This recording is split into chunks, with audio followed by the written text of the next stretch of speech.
السلام عليكم ورحمة الله وبركاته. أهلا بكم في قناة يوميات تحدي المشاكل. أحب أرحب بكل اللي دخلوا مشتركين جداد في القناة. أهلا وسهلا بكم في قناة يوميات تحدي المشاكل. إن شاء الله القناة تعجبكم وتنال إعجابكم. دلوقتي بقى احنا هنبدأ نعمل الفطار. أول حاجة معانا الحلو زي ما انتم شايفين كده، احنا حاشينا الجلاش، وده بقى المنظر. ممكن بقى تعمليه صوابع، تعمليه صينية على بعضها كده وتقطعيها مربعات براحتك. الشكل ده يرجع لك انتي، ابدعي براحتك. أهم حاجة تعملي الحاجة بحب علشان تسعدي اللي حواليكي. بعد كده بقى هنسوي الجلاش، هوريلكم بقى شكله بعد ما نسويه. طبعا الحشو بتاعك انتي، حطي الحاجه اللي تعجبك وتريحك سواء حلو او حادق. هنا احنا حاشينه حلو، حاشينه ايه؟ جوز هند وجوز هند وزبيب. يعني صينيه حشينا جوز هند وصينيه حشينا جوز هند وزبيب.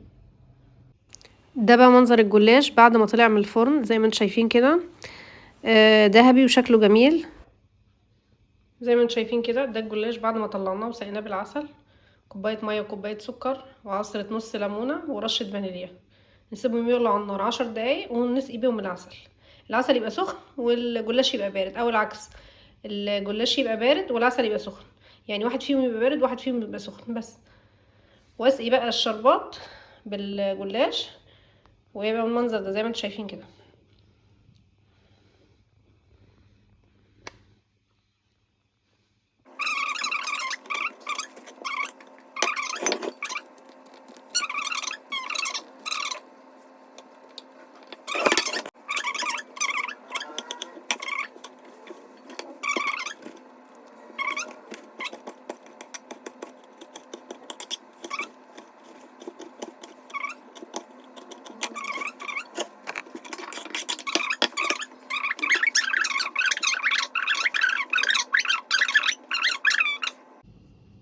دلوقتي بقى هنمسك الفلفلايه دي كده نقطعها. هنشيل الجزء اللي فوق ده والبذر اللي جوه وهنقطعها اهو.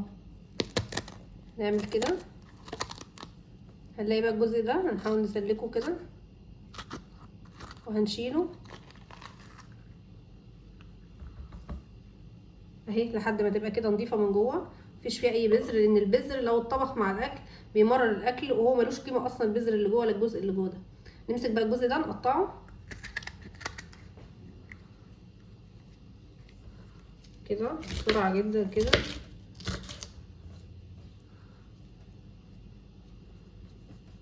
نسويهم كده نحطهم كده فوق بعض وهنقطعهم كلهم مره واحده. دي بقى طريقه التقطيع الصحيحه، ان احنا نقطعهم كلهم كده فوق بعض.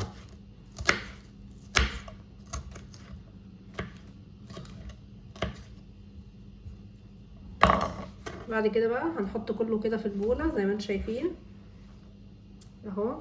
باقي الجزء ده بقى كده.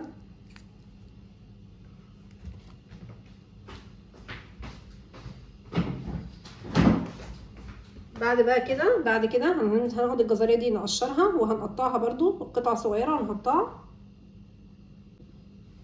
اهو. هنشيل الجزء اللي تحت ده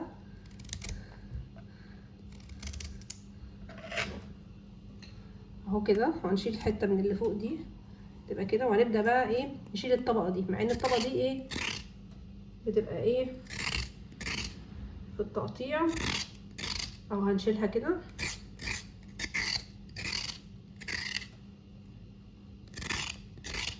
اهو كده بالشكل ده. السلطة دي بقى ممكن تحطي فيها اي خضار متاح عندك، تحطي بصل، تحطي شبت، تحطي بقدونس. انا طبعا ما عنديش لا شبت ولا بقدونس، مش متوفر النهارده عندي، فانا حطيت الخضار اللي عندي.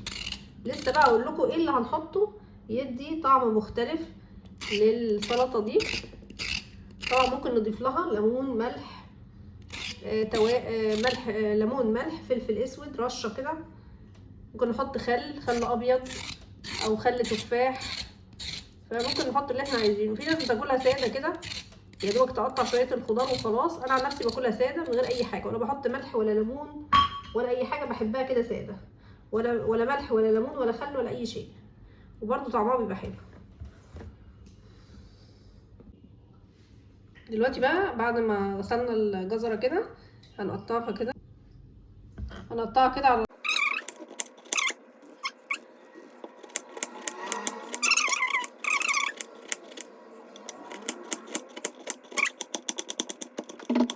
دلوقتي بقى هنيجي لبطل السلطه النهارده نخليها طعمها مختلف، وهو الذره الحلوه زي ما انتم شايفين كده. احنا نفتح العلبه دي دلوقتي وهناخد منها معلقه كبيره هنحطها على السلطه دي، هيديها طعم مختلف تماما زي ما انتم شايفين كده. هي بتتفتح بمنتهى السهوله.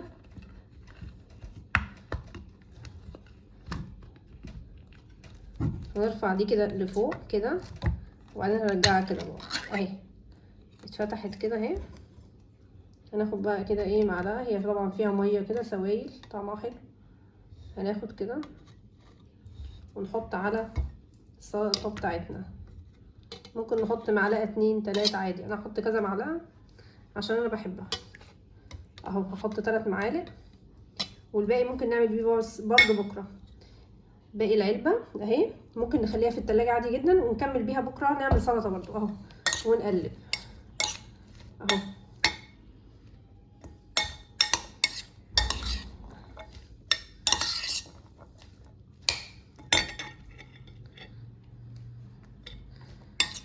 ده بقى منظر السلطه بتاعتنا.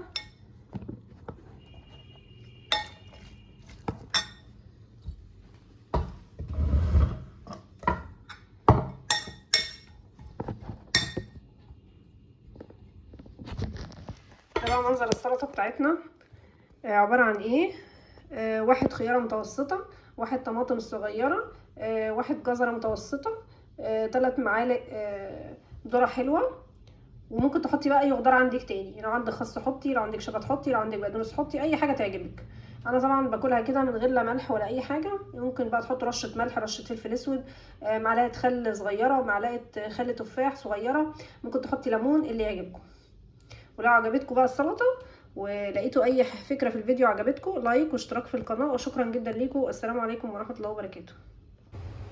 زي ما انتم شايفين كده الفطار بتاعنا النهارده بسيط، عملناه بسرعه جدا في نص ساعة كنا مخلصينه. ازاي بقى عملناه؟ حطينا الفراخ زي ما انتم شايفين دي والممبار في القلاية الهوائية، خدوا 25 دقيقة. وعملنا السلطة وقدمنا جنبها مخلل، وكان في عندنا رز بشعرية من قبلها بيوم. وزي ما انتم شايفين كده ده كان الفطار بتاعنا، فطار بسيط جدا. ممكن تحطي جنبه شوربة، سلطة طحينة، ممكن تحطي جنبه اي نوع خضار، ممكن تحطي جنبه ملوخية وبس. خلاص على كده وبالهنا والشفا.